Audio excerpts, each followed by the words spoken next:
Halo Sobat YBHK, kembali lagi bersama kita di podcast Sukses Selalu bersama YBHK.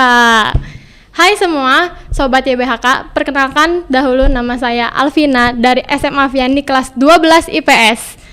Hari ini kita akan bikin podcast bareng Koko Eka. Nah, kita panggilnya Koko aja deh ya, biar lebih anak muda, biar asik kita ya. Boleh banget. Boleh kan? Boleh banget. Oh iya, sebelum kita memulai podcast hari ini, aku mau kasih tahu dulu kalau kita berdua udah menjalankan prokes dengan aman dan teratur. Pokoknya aman. Gimana Koko kabarnya hari ini? Puji Tuhan, baik banget, luar biasa. Kalau kamu gimana? Baik, puji Tuhan. Oh ya, sebelumnya aku mau tanya nih, Koko tuh kebetulan alumni Vianney juga ya? Iya, aku alumni Vianney. Aku dari SMP hingga SMA sih di situ. Kelulusan tahun berapa Koko? Aku 2015. Wih, 2015. Masih muda guys. Iya. Mantep dah deh Koko Eka nih. Jadi malu aku. Jangan malu dong. Kita kan Iya. berasa temen aja kita iya. ya. Boleh kan? Boleh banget.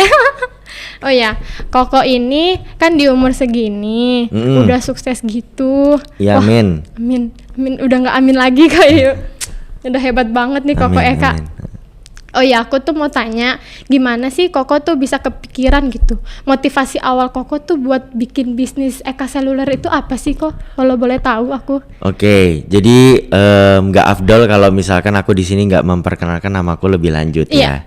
Buat kalian semua di sini yang belum tahu aku perkenalkan, namaku Christian Eka Risandi. Biasa aku dipanggilnya Eka. Aku masih usianya 23 tahun. Masih muda. Aku juga alumni dari Vianney. Dan menjawab soal pertanyaan kamu, kenapa sih Eka ini membuat Eka Seluler ya? Iya, gitu. betul. Jadi atas dasar kalau aku tuh pengen banget punya iPhone, tapi nggak dibeliin sama orang tua aku. Aku jadi pengennya tuh waktu itu di SMP 3. Oh berarti masih kecil banget SMP, dong kok ya? di SMP aku tuh pengen banget punya handphone gitu loh. Handphonenya iPhone, pokoknya produk Apple gitu. Tapi orang tua aku tuh nggak ngasih. Dan aku kan waktu SMP ya bete lah, kayak kesel dong, kayak waktu masih SMP. Masih SMP kan, masih kecil kayak waktu masih SMP tuh kayak apapun yang kita minta tuh sepertinya kayak harus dapat gitu loh. Gitu ya. Nah waktu itu orang tuaku nggak ngasih gitu loh. Nggak ngasih, ya udah aku cari cara gimana nih caranya. Ya udah aku kumpulin aja duit sedikit demi sedikit. Waktu itu tuh di SMP aku uang jajannya tuh 5.000 rupiah. 5.000 di tahun berapa tuh? Itu aduh aku lupa ya, di tahunnya 2012 kali ya. 2012. Iya, 5.000 rupiah tuh intinya cuman bisa makan Indomie aja. Kalau di kantin, iya di kantin 5.000 cuman bisa makan Indomie. Indomie itu sebesar 2.500 waktu itu. Walah, 2.500. Iya. Jadi sisanya tinggal 2.500. Sisanya 2.500, tapi sisanya itu aku buat naik angkutan umum. Jadi aku dulu naik angkutan umum itu sebesar 1.500. Jadi perharinya aku keluar uang 4.000 rupiah. Nah 1.000 rupiahnya itu aku tabung. Ya, hari demi hari aku tabung. Nah beberapa bulan kemudian aku tuh ngerayain Imlek. Keluargaku ngerayain Imlek. Iya, Nah di situ dapat duit tambahan. Dapat duit sebesar 200.000 waktu itu. 200.000, lumayan ya. Lumayan banget tuh waktu itu kan. Iya. Nah terus juga karena aku kan waktu itu masih kecil kan, jadi banyak banget saudaraku, tante, kayak papiku juga ngasih uang selipan hari Sabtu atau hari Minggu buat jajan. Kayak 10.000 rupiah, 20.000 rupiah. Nah itu yang aku simpen terus. Ditabung terus ya kok ya? Ditabung terus sampai akhirnya aku mendapatkan 500.000 tabungan itu. Aku nyimpan uang 500.000. Dulu itu kalau kamu tahu itu ada namanya marketplace, namanya Toko Bagus. Toko Bagus. Iya, di mana tuh kok? Toko Bagus itu di Google, di Google. Iya, di Google, di internet tuh ada namanya Toko Bagus. Oh, jadi sekarang kayak online shop gitu ya. Betul. Oh, iya. Jadi ada Toko Bagus, ada berniaga.com gitu. Mungkin kalau berniaga aku tahu tuh. Berniaga kamu tahu? Tahu. Nah, jadi awalnya tuh Toko Bagus dulu. Toko Bagus baru berniaga. Oh, iya. Gitu. Nah waktu itu aku cari deh di Toko Bagus. Toko Bagus handphone paling murah, iPhone paling murah waktu itu. Aku cari hari demi hari, gak dapet. Nggak dapet tuh. Nggak dapet. Nggak dapet iPhone Karena paling susah murah. banget. Waktu itu aku cuman punya uang 500.000. Oh iya. Sampai akhirnya beberapa bulan kemudian aku cari, tiba-tiba dapet iPhone pertama kali ada di Indonesia, di dunia, dan itu harganya 500.000. 500.000. Pas dong. Wah, waktu itu Itu langsung seneng banget dong pasti. Aku kejar dong orangnya. Aku kejar, aku samperin. Cash on delivery aku samperin gitu ke daerah COD-an gitu loh. Ke daerah Karawaci. Iya, daerah Karawaci. Waktu itu ke McD-nya, aku samperin, ketemu orangnya. Bla bla bla. Terus aku beli deh handphonenya. Dapet tuh iPhone, iya. Gitu. Jadi mau dipanjangin lagi nih? Mau dong. Oh mau yaudah, dong. yaudah. Harus cerita banyak dong Oke. tentang Koko. Oke. Nah, jadi waktu itu aku dapetin tuh iPhone pertama kali ada di dunia, 500.000 rupiah waktu itu. iPhone tipe apa tuh Kok? iPhone 2G. 2G, Iya, masih iPhone 2G ya. masih 2G itu pertama kali ada di dunia ya, Iya, iPhone iya, 2G. iya benar. Nah, karena aku tuh orangnya suka obrak-abrik, dalam arti suka penasaran sama barang, aku tuh nggak bisa diem sama barang itu. Maksudnya kayak Otak-atik cek gitu ya. otak-atik gitu loh, otak-atik Iya, iya. sini situ gitu. Sampai akhirnya handphone itu awalnya ada aplikasi semuanya. Bisa main games, bisa main media sosial. Sampai akhirnya itu semua ke delete semua. Waduh, riset dong ya. Riset semua. Semuanya riset. Dan aku dan aku mau downloadin ulang itu udah nggak bisa. Nggak bisa di-download. Nggak bisa. Terus gimana tuh? Karena itu udah iPhone-nya udah jadul banget waktu itu. Teknologinya juga masih sangat drop banget tuh, sangat bawah banget. Nah, waktu itu aku bingung dong.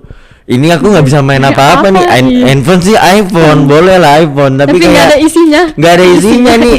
Aduh, gimana gitu kan? Ya udahlah. Aku pakai aja dulu buat teleponan, buat SMS-an. Tapi masih bisa telepon sama SMS. Masih bisa. Cuman teleponannya suara tuh kecil banget. Kecil banget. Banget. Jadi kayak kita tuh mesti kayak dengarnya sampai di speaker kali tempel ya. gitu loh, ditempel gitu kan. Nah, terus juga setiap SMS masih normal sih. Iya. Tapi kalau kita main Facebook di internet tuh main Facebook, itu setiap berapa menit, setiap 5 atau 7 menit itu mati sendiri.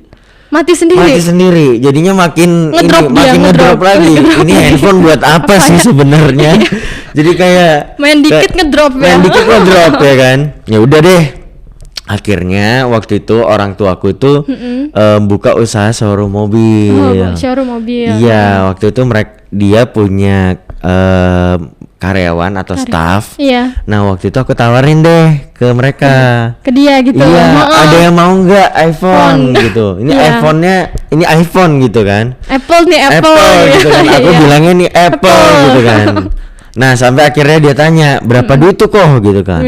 Aku bilang waktu itu 600.000. Oh, untung dong nih. Iya, waktu itu aku belum mikir jualan. Aku mikirnya kayak ya untung aja gitu loh. 600.000 nih gitu, murah nih iPhone murah nih, ini Apple nih ya. Apple gitu kan. Terus loh kok murah gitu kan. Terus dia dibeli sama dia. Waktu itu aku nggak kepikiran sama sekali untuk jual beli handphone, tapi aku masih pengennya punya Apple. Punya produk Apple iPhone yang bisa aku pakai gitu loh. Enggak yang dikit-dikit ngedrop gitu ya. Enggak kayak gitu loh. Nah, sampai akhirnya aku tuh udah cari hari demi hari nggak dapet tuh produk Apple yang harganya seperti itu. Ya udah aku jadi beli BlackBerry yang harga segitu. Aku jual lagi. Jadi aku tuh bosenan kebetulan. Jadi aku pakai berapa hari jual, berapa hari jual. Beli di toko bagus itu beli jual sampai akhirnya tanpa aku sadarin duitku kok makin nambah. Duitku kok makin nambah nih. Nah, terus aku berpikir waktu itu, kenapa gue nggak jualan handphone aja? Itu waktu itu. Oh, jadi dari situ ya kok ya. Dari bisa situ. kepikiran buat beli handphone gitu ya. Nah, jadi ya udah deh aku waktu itu belilah BlackBerry Gemini. Gemini. Untuk wadahku untuk bisa berhubungan sama customer gitu kan. Jadi aku beli BlackBerry Gemini paling murah. Terus waktu itu di BlackBerry Messenger-nya itu aku tulis Eka Seluler waktu itu. Iya, jadi waktu itu kalau di sekolah aku dipanggilnya Christian. Iya, Christian. Kalau di rumah dipanggilnya Ari. Nah, Kebetulan kalau di luar teman-teman luar tuh panggilnya Eka. Nah, aku tuh waktu itu mikir kalau misalkan Ari Seluler kayaknya kurang keren. Iya, kurang jelek aja gitu. Nah, kalau Christian Seluler itu terlalu terlalu panjang dan terlalu agama banget. Kayaknya spesifiknya harus agama orang-orang Kristen aja nih yang ini. Waktu pemikiran SMP ya. Nah, terus Eka nih. Nah, Eka Seluler nih. Wah, bagus nih. Eka Seluler lah aku ciptain. Iya. Nah, waktu itu singkat cerita, aku kan nggak sama sekali aku nggak minta duit sama orang tua dalam bentuk modal jualan. Jadi bener-bener modal dari pure jualan itu ya. Pure jualan sama ya imlekan itu dan jualan itu.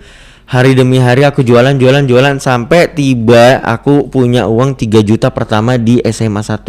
3 juta pertama. 3 juta pertama di SMA 1. Dari hasil kerja keras sendiri. Dengan keterbatasan orang tuaku yang memberikan aku uang jajan. Uang jajanku juga cuma 10.000 waktu itu di SMA, yang dimana aku jamin waktu itu anak-anak teman-temanku 15-20 ribu lah itu. Iya. Nah, terus waktu itu aku berpikir gimana ya cara aku cari customer. Gimana ya cara aku bisa laku gitu, cara dapetin pelanggan customer nih. Nah, waktu itu zaman BlackBerry Messenger, nggak tahu nih zaman kamu ada nggak sih? Udah ada ya. BBM. Nah, zaman aku di BlackBerry Messenger, jadi aku tuh orangnya jujur pemalu. Jujur pemalu. Nah, aku jadi mengatasinya dengan cara malam-malam. Jadi aku sebelum itu aku bikin kayak flyer tulisannya gini, nama Eka Seluler, PIN BB, terus kasih kata-kata gini, yang mau beli handphone hubungi ini. Jadi bikin buat ditempel-tempel gitu ya. Nah, terus aku malam-malam aku tempel deh. Tahu nggak di mana? Di mana tuh? Di tiang-tiang listrik. Di tiang listrik ini jalanan ini. Tiang listrik. Karena aku sering lihat tiang listrik jalanan kok ada sedot WC, ada yang ini. tempel-tempel gitu. Jadinya kan aku jadi mikir, wah boleh nih handphone nih. Aku tempelin. Terus aku taruh juga di beberapa showroom mobil, tempelin aja karena malam-malam kan orang juga nggak ngeliat. Orang juga nggak ngeliat nih, yang punya juga nggak tahu. Nggak tahu gitu kan. Nah, dari beberapa yang aku tempelin, yang hubungin aku dari 100 lebih kalau nggak salah yang aku tempelin. 100 tempel itu yang hubunginku cuma satu orang. Satu orang dan itu nanya dan itu nggak jadi. Waktu itu ya aku seneng aja. Karena aku ngelakuinnya seneng, aku ngelakuinnya tulus gitu. Nah, berjalannya waktu aku mikir lagi, aku gunain PIN BB. Nah, waktu itu di zaman aku itu ada di belakang mobil tuh, di kaca belakang mobil ada PIN BB gitu loh. Oh, yang PIN stiker itu ya. Iya, PIN BB. Terus kalau kamu lihat di toko-toko itu ada kayak bannernya dia apa? Itu PIN BB gitu loh untuk hubungi. Nah, aku orangnya iseng. Maksudnya kayak ya udah aku add-in aja. Oh, di-add-in gitu satu-satu ya, ditempel itu. Aku add-in gitu loh, maksudnya ya aku nggak kenal, aku add-in aja gitu. Jadi random person dong. Iya, random person banget. Aku percaya karena kalau 10 orang yang aku follow, pasti satu at least dia nerima aku. Nah, jadi waktu itu aku sampai ratusan orang aku add-in. Lewat Google, lewat jalanan, setiap lewat jalan pokoknya ada PIN BB, aku stop dulu. Aku add dulu, setiap berhenti lagi, setiap ada PIN BB aku add dulu. Nah, sampai akhirnya tanpa disadari itu jadi rame banget yang terima aku, yang accept aku tuh banyak banget. Dari hasil add PIN BB itu. Nah, karena aku ambil barangnya dari toko bagus, aku jualnya di toko bagus dan BlackBerry Messenger. Nah, kalau di dalam BlackBerry Messenger aku jualnya lewat broadcast. Oh, jadi dikirim ke random person gitu ya? Iya, aku kirim dalam bentuk broadcast. Wah, gila, rame banget. Bener-bener yang nanya banyak dan itu banyak banget yang beli. Aku kaget, jujur li aku kaget. Jujur li gitu. Ya aku kaget lah. Nah, hari demi hari aku jalanin, aku mengurangi main. Jadi waktu aku seusia kamu, waktu aku sekolah, waktu SMA nih, waktu SMP SMA aku tuh jarang banget bermain. Aku lebih banyak kerja. Karena aku mikirnya karena dulu waktu aku SMP dan SMA, aku banyak banget nonton motivasi di YouTube. Jadi ada satu kata-kata yang aku ingat sampai detik ini. Dia mengatakan kayak gini, lebih baik bersusah-susah dahulu, bersenang-senang kemudian daripada bersenang-senang sekarang, bersusah-susah nanti. Betul. Nah, iya, kata-kata ini yang membekas di aku dan membuat aku kayak, wah, mumpung gue masih SMP masih muda mumpung nih. gue masih SMA, ya udah deh, kayak ya udah kerja dulu aja nggak sih, kayak bener, yang lainnya masih pada sekolah sambil main, kalau aku sekolah sambil kerja. Aku berbeda, aku mikirnya aku harus beda dari yang lain. Nah, aku jalanin sampai aku tiba-tiba naik kuliah di semester 2. Ini cerita singkatnya ya. Kalau aku cerita panjang bisa 3 jam 4 jam sih. Nah, jadi masuk kuliah di semester 2. Tiba-tiba nama Eka Seluler itu naik besar. Langsung melonjak karena aku dari PIN BB juga masuk ke dunia media sosial, yaitu Instagram.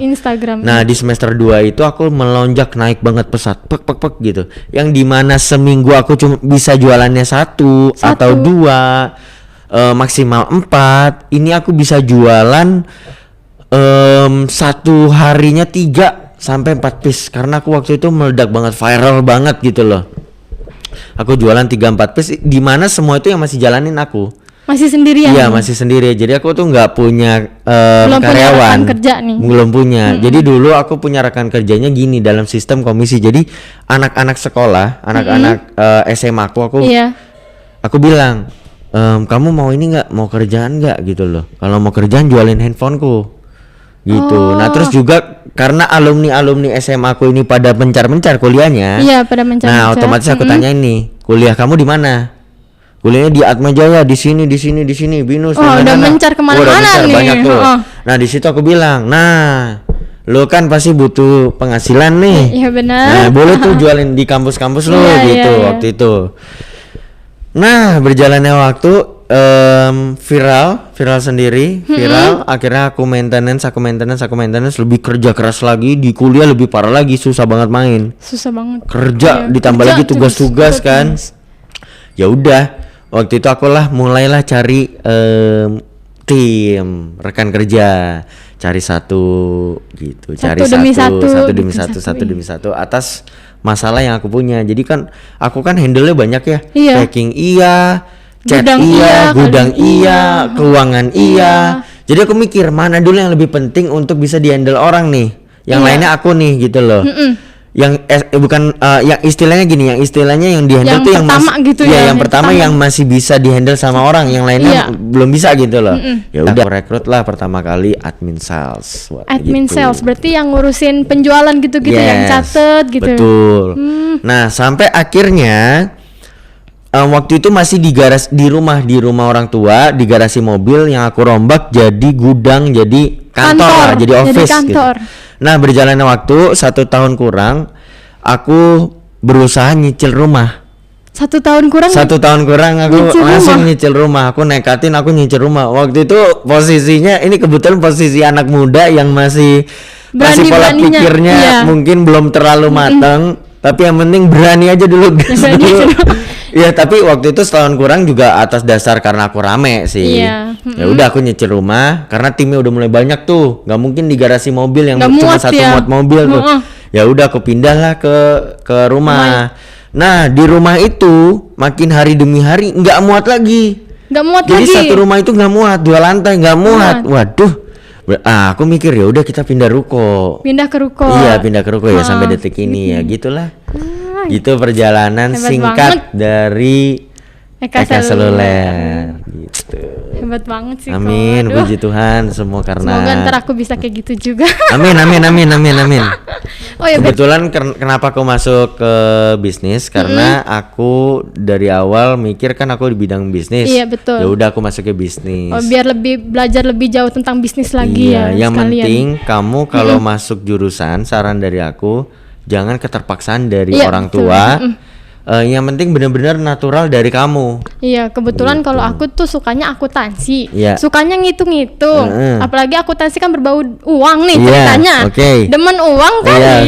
Jadi kebetulan aja sekalian masuknya akuntansi gitu. Soalnya aku juga kalau kata mama, kamu masuk mah terserah kamu aja, mama tinggal bayar gitu kan. Mama tinggal bayar ya kan. Jadi uang mama habis. Tapi ya emang karena passionnya di akuntansi juga sih. Iya, gitu. menurut aku gas aja sih, maksudnya Iya. ya kamu masuk jurusan itu, yang penting kamu kasih yang terbaik. Iya. Kasih yang terbaik buat orang tua Harus, kamu, karena harus. kan dia juga pasti kan kerja Capek, iya. keluar keringat apa demi anaknya dong. Kalau anaknya istilahnya menyusahkan orang tua kan Iya, lebih betul. kasihan lagi gitu loh. Nggak mau, harus tahu sih aku sih. Harus tahu berhasil pokoknya. Yes, Yang amin. penting berhasil kan. Amin, Iya. amin. Terus iya aku juga mau tanya nih kok. Oke. Dalam ngebangun Eka Seluler itu Iya. kira-kira kendala apa sih yang paling bikin aduh gimana gitu? Oke, yang paling bikin bikin stres ya. stres kayaknya ya. Jujur ini pertanyaan yang bagus buat aku. Mm-mm. Dan aku jarang banget sih ungkapin ini ke beberapa banyak orang. Jadi khusus untuk kayak YBHK, Khusus untuk GBHK nih guys. aku sampaikan ya. Iya. Jadi kendala terbesar buat aku itu adalah sumber daya manusia, SDM. SDM. Heeh. Jadi orangnya gitu ya. Iya, orangnya. Kenapa SDM? Karena seorang Eka ini lah istilahnya ya lahir menjadi seorang pengusaha. Pengusaha. Iya. Yang betul. dimana seorang Eka ini belum mempunyai pengalaman menjadi seorang karyawan itu seperti apa. Jadi Belum ada istilahnya experience gitu iya ya. belum ada experience. Jadi sehingga aku kan nggak ngerti nih di dalam perusahaan itu Kita harus manajemennya ngapain aja, bagaimana, iya. harus Kita bagaimana, manage-nya harus gimana. Aku iya. nggak ngerti, buta. Ditambah lagi di usiaku Masih banyak muda. teman-teman, iya masih muda dan banyak teman-teman yang belum bekerja. Jadinya juga bingung mau nanya siapa. Iya. Makin bingung kan. Nah, jadi masalah terbesarku SDM. Sumber daya iya. manusia tuh ini udah dikasih tahu caranya kok ini masih Batu gitu ya. loh. Kok masih susah dibilangin gitu loh. Udah dikasih tahu ini kayak harus gini. Gimana, ini iya. gimana. Tetap Kan aku masih juga begitu aja. iya, kan aku juga kuliah kan, mesti ngurusin tugas, mesti belajar. Iya. Terus yang ini juga mesti aku bener-bener handle, harus mesti bener-bener aku cek gitu kan. Kok ini masih kayak gini, pusing, kayak semua tuh harus dikerjain sendiri gitu loh, kayak nggak percaya sama SDM Iya. waktu itu. Nah itu yang membuat aku makin stres. Aku mikir, karena aku mikir nama baik dari brand aku, Iya, brand. Eka Seluler. Jadi aku mikir stres nih, sampai aku mikir tau nggak apa? Aku mau tutup perusahaanku sendiri aja deh. Tutup sampai tutup. Mau aku tutup. Yang dimana perusahaan aku profitable. Iya. Perusahaan aku profitable, nggak ada kerugian, ya intinya untung. Tapi aku mau tutup aja. Mau tutup. Mau tutup. Sampai pikir mau tutup sejenuh itu kayaknya. Ya. Bukan sejenuh itu, tapi lebih kayak capek sama ngurusin Capek. SDM-nya. Udahlah, tutup aja lah. Dan waktu itu kan mikirnya gini kan, aku kerja udah dari SMP sampai kuliah. Iya. Udah Aku lama nggak pernah banget. nikmatin rasa main, Iya. nggak pernah tahu rasa main gimana, bergaul anak muda yang main bagaimana. Jadi kayak ya udah deh tutup aja. Toh juga gue waktu itu mikir ya, toh juga gue masih ada duitnya, masih bisa main, masih bisa fun gitu. Iya. Toh juga kalau nanti mau bikin lagi atau gampang atau gitu mau katanya. ya gampang udah tahu lah Udah kuncinya tahu, gitu kan. Waktu itu kayak gitu tuh udah sampai sedepresi itu ngurusin SDM. Sampai stres banget. Stres banget. Nah, yang buat aku sadar adalah ini yang bener-bener bikin aku ketampar sampai detik ini sih. Waktu itu kepikiran itu di 2019 kalau nggak salah. 2019 itu Berarti masih bentar ya, 2 tahun yang lalu. 2018 apa 19. Oh, 3 Pokoknya tahun. segitu. Sebelum aku tutup perusahaan aku sendiri yang profitable. Mungkin penonton nih merasa kayak ini aneh deh, profitable tapi kok ditutup, mau tutup iya. gitu kan. Jadinya aku panggil timku satu-satu ke kantor. Masuk Ya, ke ruangan gitu satu-satu. masuk ke ruangan kan satu-satu. Ya, halo, misalkan namanya A ya. A, gimana kabarnya? Baik Pak gitu. Kalau di kantor aku dipanggilnya Pak gitu iya. kan. Karena di sini aku harus lebih muda ya jadi. Membuat sobat YBHK harus Sobat lebih YB. asik nih gitu. Betul. Nah, terus udah gitu aku panggil A gini kan. Gimana kabarnya? Oh, baik Pak. Terus kamu lagi ngapain ininya apa di dalam keluarga lah karena ini berkeluarga kan gitu. Terus dia bilang, "Iya Pak, saya baru aja lahiran. Terus saya lagi nabung lah untuk anak saya sekolah nanti gitu." Oh, baru lahiran. Iya. Terus kedua si B, panggil lagi si B. "Iya, gimana kabarnya?" "Baik Pak, tapi saya baik Pak. Dan terus saya nanya lagi, gimana keuangan kamu, tabungan kamu gimana? Oh iya Pak, kebetulan tabung sih saya nabung, cuman karena saya di sini sebagai kepala rumah tangga, sebagai tulang punggung, jadi tabungan saya tidak jalan dengan baik gitu. Terus yang ketiga, yang si C ada lagi, ya Pak saya lagi nyicil motor, lagi nyicil mobil, saya lagi biayain orang tua saya sakit. Banyak deh, intinya saya panggil satu-satu. Nah di situ saya kepikiran, kalau saya sampai tutup karena stres soal SDM dan mungkin jenuh soal saya nggak pernah main dari SMP sampai kuliah itu, saya adalah orang yang paling berdosa untuk mereka. Kenapa? Karena mereka itu bekerja bergantung sama kita, itu udah pasti. Kalau mereka nggak bergantung sama kita, mereka nggak mungkin kerja sama kita. Iya betul. Jadi waktu itu aku mikir, kalau gue sampai tutup perusahaan gue bakal jadi orang yang paling amat berdosa buat mereka. Yang tadinya mereka lagi jadi kepala rumah tangga, yang lagi tulang punggung keluarga, mau ngebiayain adik-adiknya, orang tua lagi sakit, kita patahkan dengan kita tutup dengan kepuasan pribadi. Iya. Nah di situ akhirnya sadar sendiri. Besoknya sadar aku cepet kebetulan di situ. Untung cepet deh. Cepet untung. Belum sampai tutup deh untungnya. Belum sampai deh. tutup. Besoknya di situ aku kerja keras banget. Lebih kerja keras karena aku mikir ini timku nih. Ini keluargaku nih. Aku ada seorang bapak nih di sini yang pingin anak-anaknya berhasil. Ya udah di situ aku langsung kegampar, langsung bener-bener berusaha terus. Makin berinovasi, usahanya kreatif, makin maksimal nih. Iya, itulah masalah terbesarku dalam bisnis ya. Iya. Itu masalah paling besar. Itu ada lagi sih, cuman mau aku jelasin atau mungkin itu aja? Boleh, mau dijelasin biar sobat YBHK tahu nih ceritanya. Terus kedua, aku pernah ditipu sama salah satu customer atau sama salah satu karyawan? Sama karyawanku sendiri. Karyawan yang aku sayang gitu loh istilahnya. Udah deket berarti ya? Udah deket banget. Karena aku tuh waktu itu kalau di dalam bisnis, di dalam companyku tuh kayak ya udah kita di sini keluarga. Waktu itu kan belum terlalu paham ya. Iya. Nah di situ saking akrabnya, saking dekatnya, tidak ada jarak ya. Tiba-tiba tanpa disadari dengan manajemen aku yang jelek ya waktu itu, nggak menyalahkan orangnya sepenuhnya, tanpa disadari tiba-tiba aku merasa kayak kok ini asetnya kok berkurang, tiba-tiba aku dicolong sebesar hampir 500 juta waktu itu. 500 juta diambil. Nah waktu itu aku stresnya bukan main karena aku kan ngumpulin uang itu dengan susah payah. Tapi tiba-tiba diambil sama orang. Aku lupa cerita, aku jadi punya 100 juta pertama tuh di SMA 3 hasil kerja keras 100 juta 3. Pertama SMA 3. Nah maksudku dengan uang 500 juta hilang yang aku bangun dari SMP hingga SMA 3, 100 juta pertama yang butuh perjuangan lama. Iya. 500 juta ini hilang dengan sekejap. Yang dimana aku ngumpul 100 juta aja lama, apalagi ini 500 juta nih gitu, gede banget. Nah waktu itu orang tua aku emosi sama aku. Kamu gimana sih? Kamu kok nggak ini? Kau hanya kebanyakan ini sih gini gitu loh. Waktu itu aku stres lah, intinya stres. Tapi aku lebih dalam lagi. Aku mikir lebih dalam lagi. Aku malah bersyukur. 500 juta hilang bersyukur banget. Kenapa bersyukur? Kalau aku waktu itu nggak digituin, mungkin detik ini aku nggak makin lebih berkembang. Oh iya. Kalau waktu itu ditambah lagi aku juga masih single, aku kan belum nikah kan. Nah jadinya lebih bersyukur lagi, masih sendiri nggak ada beban apa-apa, ya udah gitu loh. Dan buat jadi pelajaran sehingga kedepannya nggak kena tipu lagi. Istilahnya kita udah ada batas-batasan. Udah tahu nih celahnya di sini, ini kayak gini.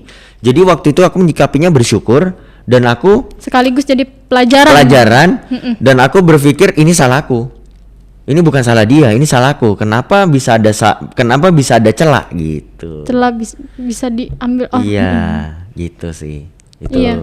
Oh ya, aku juga mau tanya. Kan nih Koko kan Eka Seluler nih udah banyak cabangnya nih. Yeah. Oh ya, kalau boleh tahu cabangnya udah ada di mana aja nih? Oke, jadi cabang kita ada di Tangerang, Tangerang Yang ada satu 2. nih guys, Tangerang 1 nih guys. Tangerang ada 2. Ada dua, Iya, ada dua. Terus ada di Surabaya juga. Oh, udah keluar kota nih. Iya, ya. Surabaya. Surabaya 1. Terus ada di Bandung. Sorry, belum Bandung. Lagi di Mau Cibubur, nih. Cibubur. Oh, Cibubur. Keceplosan saya Bandung. Bandung itu lagi disiapin. Oh, mau nih ceritanya. Iya, Udah lagi mau mau. buka di Bandung guys. Jadi Iya. tenang aja. Buat warga Bandung, kalau mau Ekaselur gampang, tinggal udah ada di Bandung. Tenang aja Gampang. guys. Di Bandung, mau di Bandung gitu. Sementara masih segitu sih. Oh iya, jadi kan nih cabangnya kan udah lumayan banyak nih. Iya, amin, amin. Terus kira-kira tim kerja Koko tuh ada di bagian mana aja sih? Oke. Contoh tim kerjanya gitu. Aku mau tanya contoh tim kerjanya. Oke, contoh tim kerja yang kamu maksud lebih ke mana nih? Lebih ke dalam ngatur bisnisnya gitu. Oke, ngatur bisnisnya ya. Oke. Kayak misalnya kan ada tim admin. Iya, iya. gitu. Heeh. Jadi dalam membuat tim kerja yang paling utama itu adalah struktur organisasi. Kamu pernah jadi OSIS nggak? Apa pernah masuk kegiatan OSIS atau Aku apa? OSIS terus. OSIS terus. Kebetulan dari SMP 1-2 aku Iya, OSIS. iya. SMA juga OSIS terus. Iya. Sekarang aku lagi OSIS, lagi ngurusin lomba antar sekolah kebetulan. Oke. Ya antar sekolah setiap berapa tahun sekali itu ya? Yang 2 tahun sekali 2 itu tahun yang sekali ya? Pianikap. Iya. Ntar aku datang deh. pick up. Boleh ya? Heeh. Datang ya kok ya. Pasti datang. Ya balik lagi. Jadi kalau kamu mau bikin tim kerja itu sesuai dengan alurnya, kamu harus tahu dulu struktur organisasi kamu. Kamu harus buat dulu struktur organisasi kamu. Kayak di OSIS, kita boleh Iya. bicara OSIS kan ada Ada tuh ketua ketua OSIS, OSIS, wakil ketua OSIS, sekretaris, bendara bendahara. dan lain-lain. Iya. Ya kan? Jadi kamu juga harus buat itu dulu. Kalau nggak ada di situ, akhirnya bingung. Ini kerjanya jadinya teamworknya berantakan. Iya. Jadi semua keputusan itu semuanya bisa milih, bisa ngambil, bisa ini gitu loh. Jadi nggak jelas. Iya. Nah, tapi kalau diadakan dengan struktur organisasi yang jelas, misalkan dalam ada rapat, ada ini ketua OSIS jelas ya kan di situ. Nah, yang mengambil keputusan ketua OSIS misalkan. Nah, misalkan yang berbau keuangan juga bendahara, atas keputusan juga ketua OSIS gitu. Iya. Nah, jadi menciptakan tim kerja yang baik menurut aku awalnya dari situ dulu, dari struktur organisasi yang baik. Iya. Gitu. Nah, kedua juga kita memberikan contoh. Kita memberikan contoh yang baik kepada rekan-rekan kita, kepada tim-tim kita bahwa kita di sini harus saling maju, harus saling bergotong royong. Iya, betul, harus betul. saling berpikir ini kita keluarga. Iya. Dalam harus bentuk pikirin satu sama lain gitu Yes, ya. harus berpikir satu sama lain. Karena saya selalu bilang sama mereka, kesuksesan Eka Seluler, kenaikan Eka Seluler itu bukan karena saya. Tapi karena kita semua. Karena kita semua. Jadi kalau misalkan kalian di sini ada yang berusaha untuk mengecewakan kita semua atau berusaha untuk nipu atau berusaha mengerjakan dengan yang tidak baik, ini impactnya ke kita semua. Iya, bukan cuma ke satu orang. Semua. Bukan ke satu orang doang, Iya, semua. pasti Semua. Saya dan tim-tim saya yang lagi punya tujuan, lagi punya mimpi, lagi menghidupkan keluarganya. Bayangin, saya selalu mendoktrin mereka seperti itu. Bayangin, kalau kita kerja tidak dengan tulus, kalau kita kerja dengan tidak jujur bisa dipercaya, kalau kita kerja dengan tidak bertanggung jawab, kita kerja main-main lah. Kasihan tim-tim kita nih. Kasihan yang lain. Iya, kasihan yang lain. Tapi sebelum itu ya kita udah pasti tolak sih. Iya. Kita udah proses recruitmentnya udah beda. Jadi kita ciptakannya dengan cara ya kasih mereka edukasi yang masuk akal, yang logika gitu loh. Bukan masuk akal, yang kenyataan malah. Yang kenyataan, biar orang tuh semua bisa pikirnya tuh kayak gitu. Yes. Dan jangan terlalu membuat jarak sama tim ya. Dalam arti memang struktur memang betul. Kalau secara pekerjaan harus mengikuti struktur. Tapi kita sebagai atasan bukan berarti kita nggak boleh dong nyapa tim kita yang di bawah. Kita nggak, bukan berarti nggak boleh dong. Boleh dong sekali-sekali, kayak bukan sekali-sekali ya. Bahkan kayak kita ngomong, halo gimana kabarnya? Gimana kabar kamu? Kasih edukasi singkat, kasih obrolan singkat. Jangan Atau mentang-mentang atasan nih gitu. Jangan mentang-mentang kayak gitu. Iya. Atau mungkin kayak mereka lagi ulang tahun atau nikah. Boleh dong kita ucapin happy birthday secara Iya, personal. betul. Boleh dong kalau nikah kita datang secara kondangan personal, gitu ya. kondangan. Ya kayak gitu-gitu yang membuat mereka jadi senang, jadi merasa fun nyaman, juga kerja fun. ya, gitu di Nah kita. di dalam kerjaan juga jangan terlalu straight banget, jangan terlalu kayak Kaku banget kaku gitu. banget gitu loh. Jadinya nanti akan jenuh. Jenuh, iya. Nah makanya di companyku ada 1 bulan 2 kali makan bersama. Jadi makan bersamanya itu harus semuanya sama. Semuanya sama. Semuanya ikut, semuanya sama. Yes, misalkan kayak di dalam itu ada nasi ayam, ya udah nasi ayam. Semuanya nasi ayam. Harus nasi ayam, nggak boleh nasi ayam cumi, nggak boleh. Biar sama rata gitu. Biar sama ya. rata. Itu menentukan psikologi mereka bahwa kita semua di sini sama. Termasuk saya, termasuk yang general manager, manager sama semua. Semuanya. Terkecuali misalkan orang ini vegetarian. Kita yang harus menghargai mereka. Iya. Kita harus menghargai mereka. Ya udah, kamu vegetarian ya memang harus dimaklumi. Nah, terus betul. juga kita juga adain sebulan sekali olahraga. Olahraga bareng nih Olahraga ceritanya bareng. ya. Terus juga kita lagi merencanakan setahun sekali kita berlibur. Berlibur. Kira-kira udah ada tujuan kemana nih? Ini lagi bingung sih antara ke Bali atau enggak ke Labuan Bajo. Ke Bali sama asik tim-tim tuh. kita Iya. gitu. Jadi Tuh, lagi dipikirkan sih. Ini. Tuh guys, keren banget emang. Eka Seluler, mau Eka-nya, mau Eka Seluler, mau tim kerjanya semuanya hebat. Amin. Oh ya, kan aku mau tanya nih, kan Ya. Koko timnya pasti lumayan banyak Amin nih. ya, betul. Untuk karyawannya semua. Kira-kira ada nggak sih kayak kendala di kerjasamanya gitu? Mm-mm. Kayak misalnya yang satu berantem gitu. Iya. Itu Oke. gimana cara Koko bisa balikin semuanya tuh ke semula? Oke. Kerjasamanya tetap utuh gitu, Oke. biar balik lagi gitu. Oke. Ya, jadi menanggapi pertanyaan kamu itu berhubungan lagi sama yang tadi. Jadi dari awal kita sudah doktrin mereka seperti itu. Jadi kalau kita sudah doktrin mereka sebagai kita ini keluarga tapi profesional gitu loh. Otomatis mereka juga kemungkinan besar untuk berantemnya. berantem itu agak Kecil. kecil. Tapi seandainya ada, itu kita ada bagiannya, ada bagian HRD. Oh, HRD, Jadi Human iya. Resource Development. Jadi HRD itu yang menyatukan mereka kembali dalam bentuk. Oh, jadi kalau ada masalah. Iya, ada gitu. masalah kita maunya kelar hari ini. Benar-benar kelar. Jadi diomongin gitu Iya, ya. dikelarin hari ini dan kita sebagai satu tim kita kompakinnya ya saling share, saling cerita ya, ayo dong, ini lagi Iya, gitu. cerita keluh kesah gitu. Iya, gitu. Nah, terus juga kalau di companyku ada 2 yang tidak bisa ditoleransi. Ada 2 yang tidak bisa ditoleransi. Dua. Yang pertama adalah toxic. Toxic. Yang kedua adalah mencuri. Jadi yang maksud aku toksik apa? Toksik itu yang menimbulkan kebencian. Misalkan nih, Nana orangnya sebenarnya baik, orangnya sebenarnya ya itulah baik, cantik dan lain-lain gitu. Nah tapi ada satu orang yang iri sama Nana.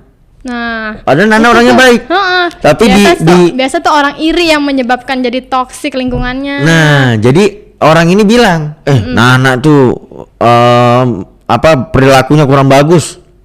Nana tuh jadi sopan ngehasut santunnya ya. jelek. Jadi ngehasut gitu Gitu. kayaknya ya. Nah, orang ini yang dari awalnya nggak percaya bisa percaya karena diomongin kayak gitu. Kalau imannya nggak kuat, kalau Iya. dia pola pikirnya kurang dewasa bisa kendor gitu loh. Iya. Nah, hal yang kayak gitu itu menurut kita selaku pemilik perusahaan saya toksik. Itu Banget toksik. itu. Itu toksik Iya. banget. Kalau dia menimbulkan racun buat kita semua, itu akan mengakibatkan fatal. Kayak ibaratkan satu virus nih, corona nih misalkan Iya, betul. COVID. Ha-ha. Misalkan satu orang COVID di sini bisa semuanya kena, betul nggak? Betul. Ya kan, kayak begitulah ibaratkan. Iya. Makanya di kita ada 2 toksik. Kita tidak toleransi. Kedua pencurian, penipuan kita juga nggak ada toleransi. Jadi kita pasti langsung cut, gitu. Iya. Oh ya, aku juga mau tanya lagi nih. Di dalam bisnis Koko ini, prinsip apa yang Koko pegang teguh gitu selama dari bikin Eka Seluler sampai sekarang gitu? Oke. Ya, jadi kalau visi aku pribadi adalah build business for helping people. Jadi bangun bisnis buat membantu sesama Iya, ya. membantu sesama. Kenapa itu timbul? Karena aku juga pernah jadi orang susah secara tidak langsung. Dari kehidupanku yang dari kecil Dari TK, keluargaku hidup susah. Aku juga pernah bantuin nenekku jualan pastel waktu itu. Yang membuat aku dulu tuh mikir gini, aku tuh nggak bisa, aku tuh nggak mampu, aku tuh kayaknya nggak ada harapan, gitu loh. Sampai mikir sedalam itu waktu masih kecil ya, mungkin masih SMP itu, udah SMP udah mikir kayak gitu. Jadi kayak seorang Eka ini nggak bisa apa-apa deh. Eka ini nggak punya harapan deh, nggak mampu deh gitu loh.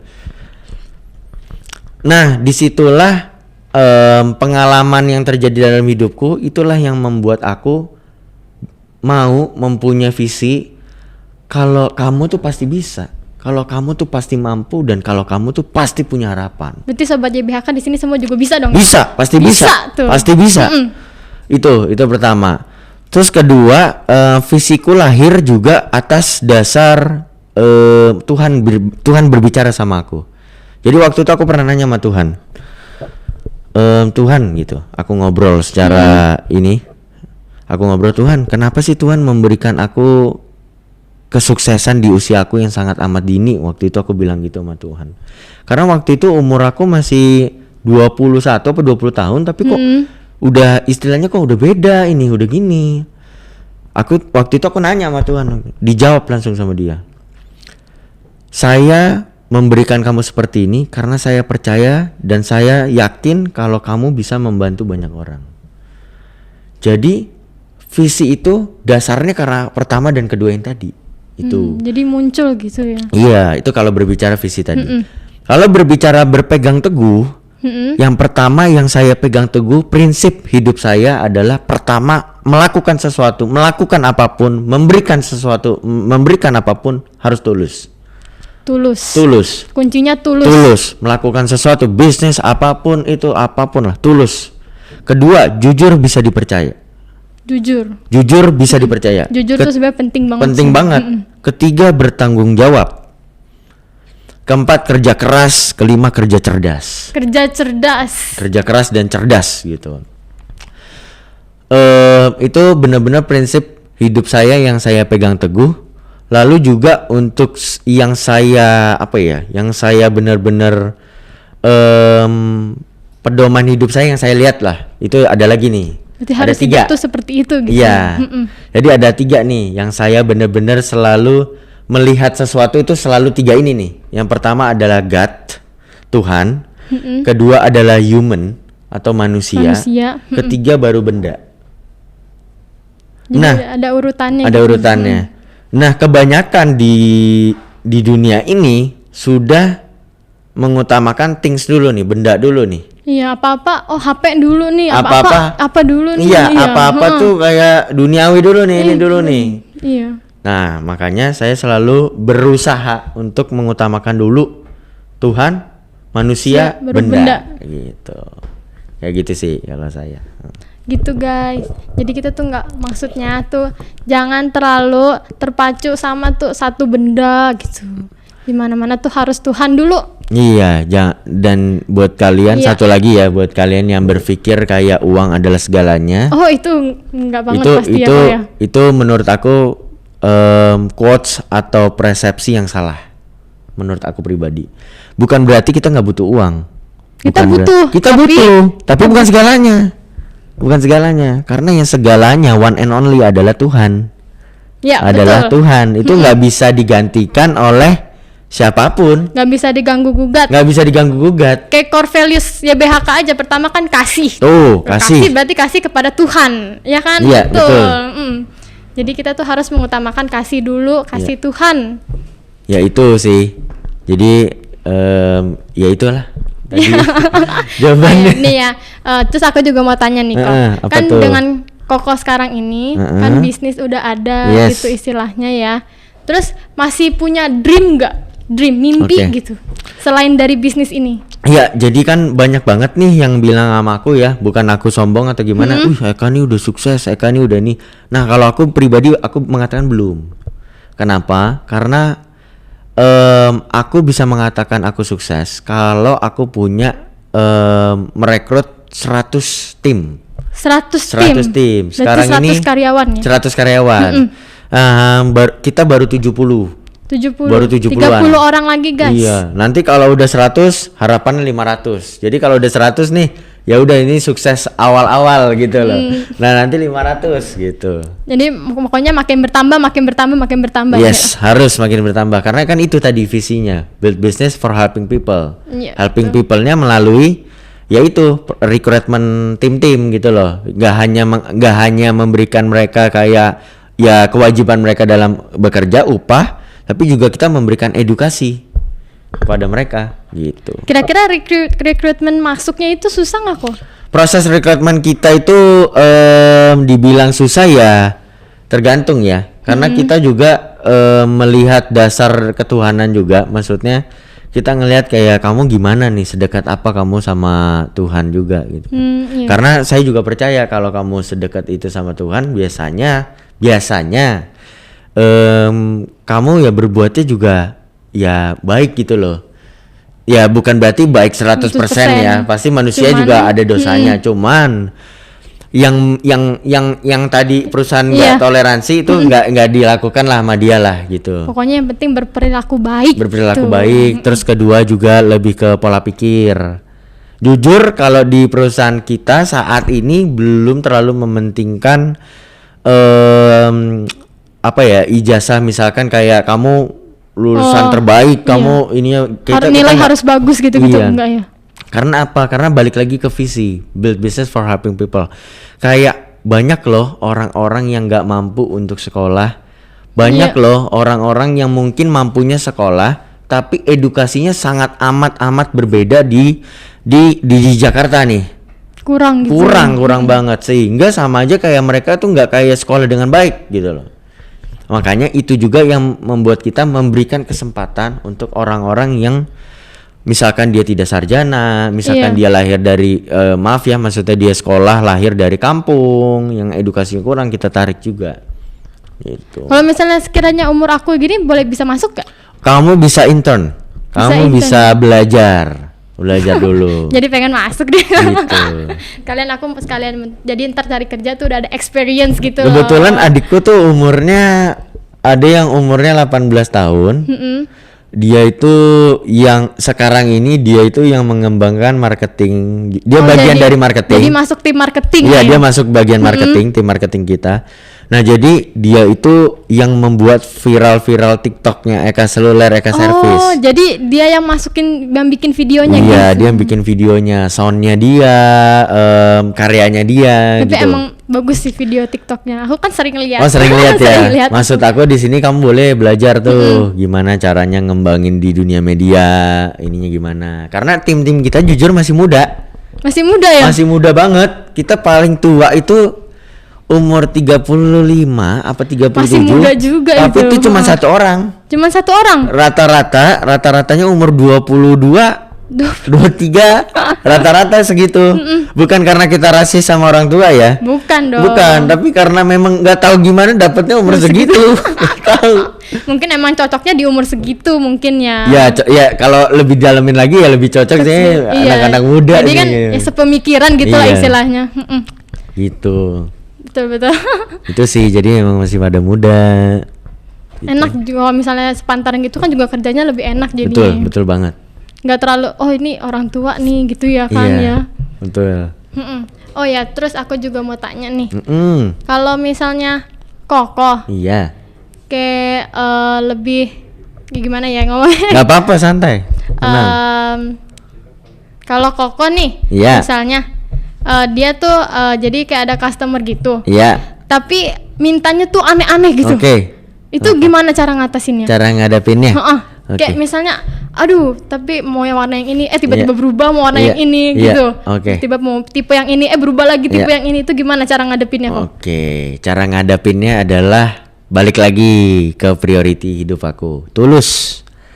Tulus dalam melakukan sesuatu, tulus dalam memberikan apapun, tulus intinya. Jadi ketika tim itu mau kerja di perusahaan kita selalu bilang sama mereka, selalu mendoktrin mereka kayak kamu kerja harus tulus. Karena pengalaman hidup saya tuh kalau bekerja yang saya lihat tuh bukan duitnya dulu, tapi adalah saya tulus nih, saya benar-benar berjuang di sini.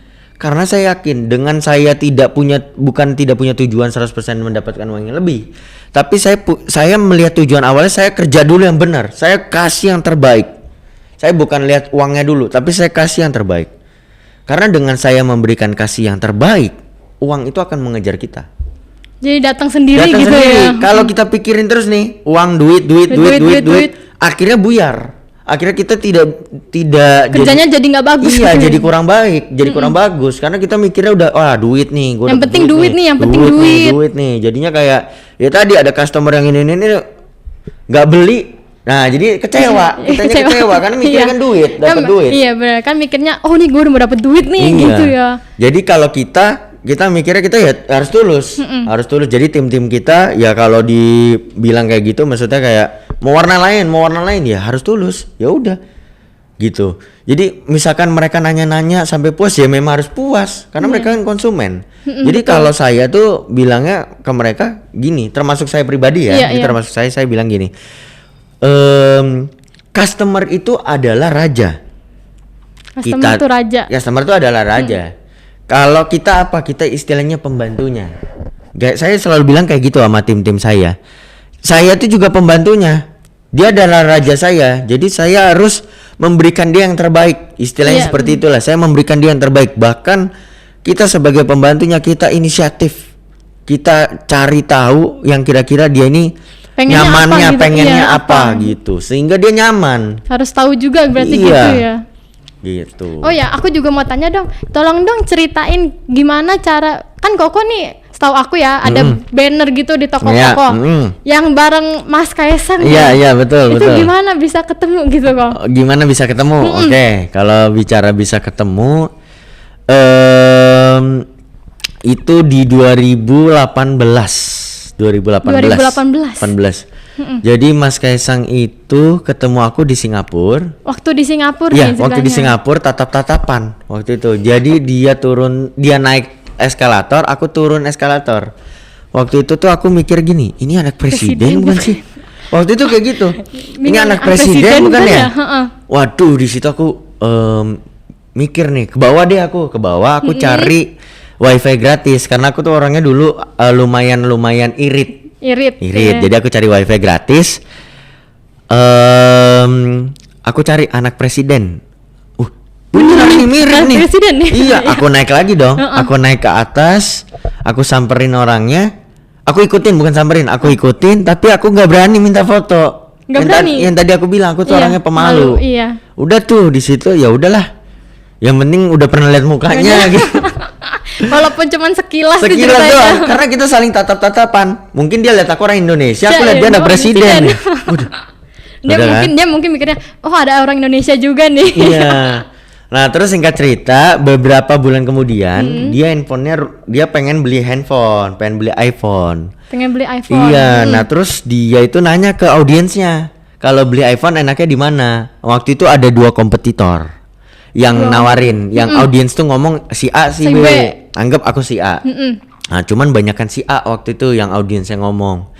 Nah, karena kita nggak mau bergantung sama audiens, kita langsung aja hubungin gitu loh. Kita hubungin, kita kayak, halo mas gitu. Saya dengar lagi cari handphone, bla bla bla gitu lah. Iya, saya nyari gini-gini. Berapa harganya? Dia bilang langsung to the point gitu. Saya bilang harganya segini. Oh, ya udah deh. Belum cocok gitu. Oh ya udah, saya mikir ya udahlah, memang belum cocok mau gimana. Saya juga orangnya nggak suka maksa. Iya. Sampai akhirnya 2 hari kemudian dia chat lagi. Saya jadi beli nih. Iya, saya jadi beli deh gitu. Wah, di situ langsung dong. Kaget, shock banget dong. Kaget, shock. Ya udah akhirnya ketemuan lah di waktu itu di perusahaannya bapak saya, di showroom mobil bekasnya bapak saya. COD-an karena dia minta di Indomaret waktu itu. Mintanya di Indomaret. Saya bingung kalau di Indomaret nggak ada tempat duduk. Udah rame gitu lagi. Iya, kalau di mall dikerubunin dia, direbutin. Jadi nggak dapet ini kita ngobrol ya kan. Tapi kalau di showroom bapak saya ada kantornya, enak. Ada ruangannya. Jadi ya udah, waktu itu saya ngobrol sama dia. Jadi COD handphonenya lebih bentar, ngobrolnya 1 jam, ngobrol kehidupan. Lebih lama ngobrolnya ya. Jadi saya ngomong sama dia, Mas, saya tuh pernah ketemu Mas loh. Jadi karena kita sama Jawa, jadi kita ngomong, Mas, aku tuh pernah ketemu sampean di Singapura loh. Terus dia bilang, iya saya tahu kamu kok. Gitu. Loh, tahu saya? Iya saya yang itu Mas, yang ngikutin Mas itu. Terus dia bilang, iya saya kira tuh kamu karyawan di situ. Bukan Mas, saya tuh pengen foto, cuman nggak enak gitu kan. Ceritanya saya ya udah ngobrol lah singkat cerita sampai akhirnya dia minta kontak saya. Yang minta kontak dia. Kontak nih ya. Iya, saya nggak berani minta kontak orang karena menurut saya anak saya siapa sih? Saya adalah anak biasa, bukan lahir dari orang kaya, bukan siapa-siapa. Ya saya tahu diri aja waktu itu mikirnya. Tiba-tiba ya etika juga sih. Tiba-tiba dia minta kontak saya. Dia suruh saya catat nomor dia. Kaget saya di situ. Waduh, dimintain nih. Saya catat nomor dia, saya save. Nah, terus saya masih insecure. Saya masih merasa kayak saya bukan siapa-siapa, saya gimana. Bapak saya bilang gini, kenapa kamu nggak jalin hubungan aja sama si Mas itu? Aduh Pak, saya itu siapa sih gitu loh. Saya ini gimana sih, kayak insecure lah gitu loh, ngerti nggak sih? Ngerti. Ya anak presiden gitu loh gitu kan. Sampai akhirnya saya mikir bener juga nih kata bapak saya nih. Cobain deh. Waktu itu lebaran, saya selamat hari lebaran Mas, begini bla bla bla. Dibalas sama dia. Dibalas. Jadi teman ngobrol. Terus akhirnya kita ketemu.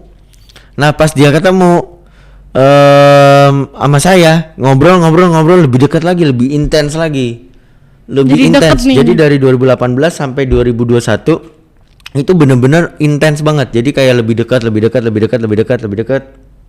Dan dia ada bantu saya yang saya benar-benar nggak bisa cerita, tapi benar-benar tentang membantu kehidupan saya. Ya? Kehidupan saya benar-benar membantu di kehidupan saya, bukan secara finansial, tapi secara kehidupan saya.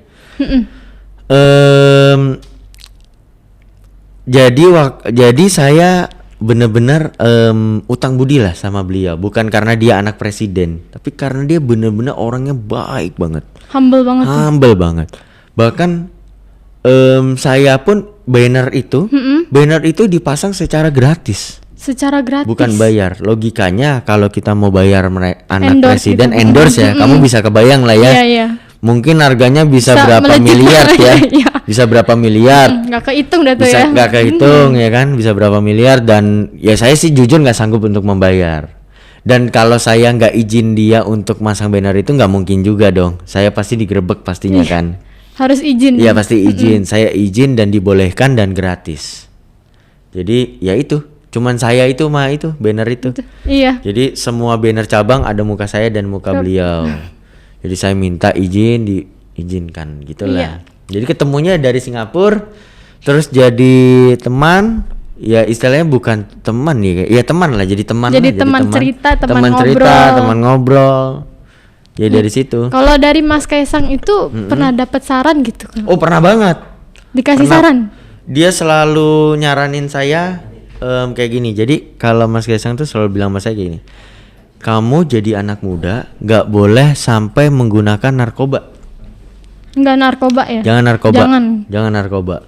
Jadi dia bilang kalau kamu sampai menggunakan narkoba, saya tidak akan mau mengenal kamu lagi, intinya gitu.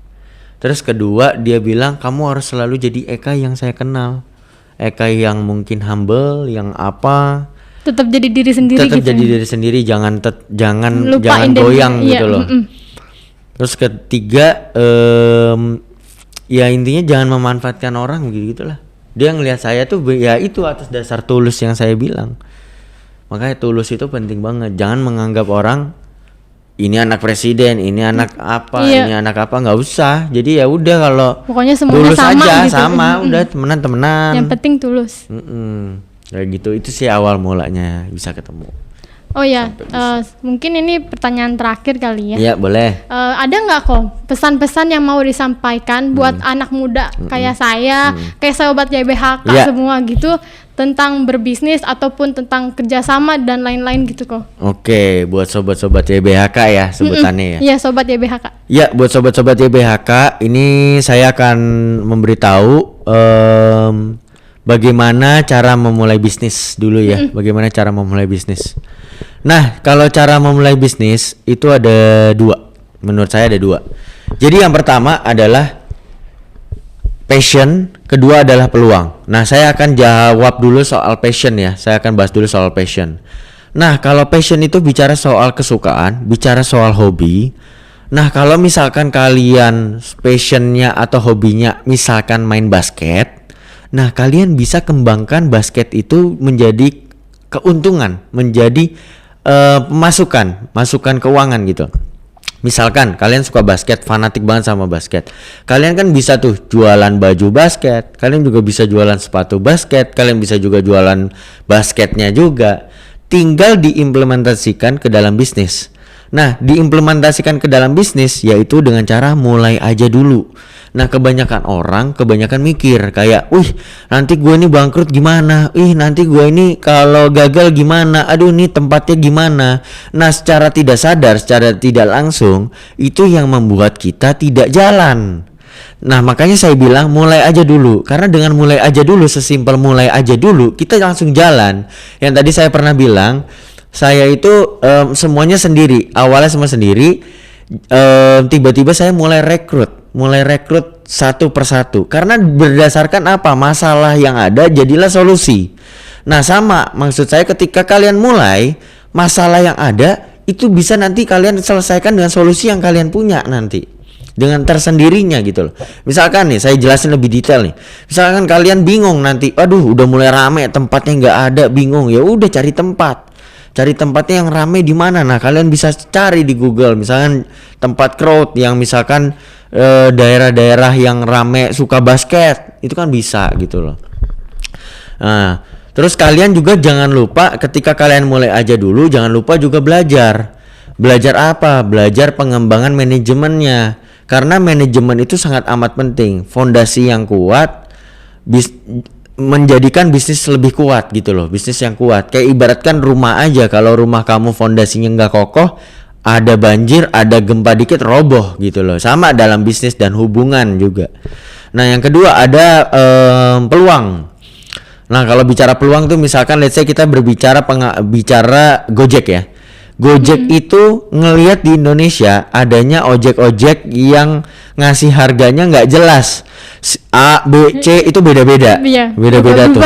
Nah, makanya diciptakanlah Gojek. Diciptakan ojek online yaitu Gojek. Lihat peluang yang ada. Karena nggak beres nih sistemnya. Terus juga waktu itu kan nggak ada juga pengambilan barang, pengambilan makanan. Makanya diciptakanlah Gojek yang bisa ngambil barang, ngambil makanan, ngirim orang, harganya jelas ada. Nah, itulah peluang. Ya tinggal mulai aja dulu, balik lagi, tambah lagi manajemen gitu. Yang penting mulai aja dulu, jangan terlalu mikirin resikonya. Iya, jangan terlalu mikir resiko. Mikir resiko boleh, terlalu mikir nggak boleh. Nanti jadinya nggak mulai. Nah, terus juga kalian sebagai anak muda, yang tadi saya bilang, saya dari SMP sudah mulai running, sudah mulai bekerja. Maksud saya apa? Di sini kalian nggak boleh mikir kalau gue masih SMP. Kalau saya masih SMP, saya tuh ya masih kodratnya main. Saya tuh masih ya harus main seperti anak muda lainnya. Enggak gitu. Kalau bisa, kita jadi yang berbeda dari orang-orang lain. Berpikirlah lebih baik bersusah-susah sekarang, bersenang-senang nanti daripada bersenang-senang sekarang, bersusah-susah kemudian gitu loh. Jadi ya itu sebagai anak muda, saya selaku alumni YBHK, saya memberitahukan kepada kalian sahabat-sahabat YBHK, ayo kita sama-sama punya pola pikir mau maju. Kita sama-sama punya pola pikir yang harus ngebantu orang tua gitu loh. Kasihan orang tua kita kerja keras, mungkin ada yang kerja kerasnya udah naik motor panas-panasan, udah keringetan, ini kerja nggak inget waktu, kerja dari pagi nggak malam. Inget dong, kasihan orang tua kita. Harusnya kita lebih mikir kita yang gantian lah, kita yang gantian, kayak kita yang berjuang demi orang tua kita. Jangan orang tua kita terus yang berjuang untuk kita. Pola pikir itu yang harus diganti. Pola pikir itulah. Makanya buat sobat YBHK, yuk sama-sama maju. Pertama, kalau buat saya pribadi, pertama itu adalah buat diri kita, kedua buat orang tua, ketiga juga buat negara kita. Karena negara kita membutuhkan entrepreneur. Semakin banyaknya entrepreneur, semakin banyaknya income yang masuk ke negara kita. Semakin banyaknya income yang masuk ke negara kita, semakin negara kita semakin berkembang dan semakin maju. Gitu. Jadi itu aja sih kalau pesan dari saya. Tuh guys, kata Koko Eka. Pokoknya jangan terlalu banyak mikir. Jangan terlalu banyak mikir.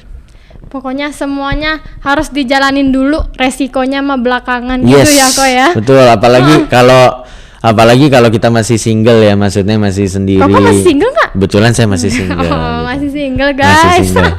Jadi kirain udah punya. Enggak, saya masih single, masih fokus berkarir sih kebetulan. Iya. Gitu. Oke. Udah terima kasih Ko Eka hari ini atas waktunya ya. Makasih. Semoga hari ini Koko Eka tuh bisa jadi motivasi buat sobat YBHK dan banyak orang di luar sana deh pokoknya. Amin. Buat mulai bisnis, entah dari passion sendiri, entah dari pokoknya dari mana-mana deh. Pokoknya bisa jadi motivasi yang baik untuk kita. Ya. Nana terima kasih juga udah mengundang saya. Saya juga berterima kasih kepada YBHK semua di sini. Saya berterima kasih. Saya juga berterima kasih khususnya sekolah SMA Viani, SMP SMA Viani karena mereka yang membuat saya pola pikir saya juga jadi lebih maju, lebih mateng. Karena mereka juga saya juga bisa hadir di sini. Sekali lagi saya berterima kasih kepada YBHK dan kepada sekolah SMP SMA Viani. Oke, terima kasih God bless Koko. you. Terima kasih, God bless semuanya. Dadah. Dadah.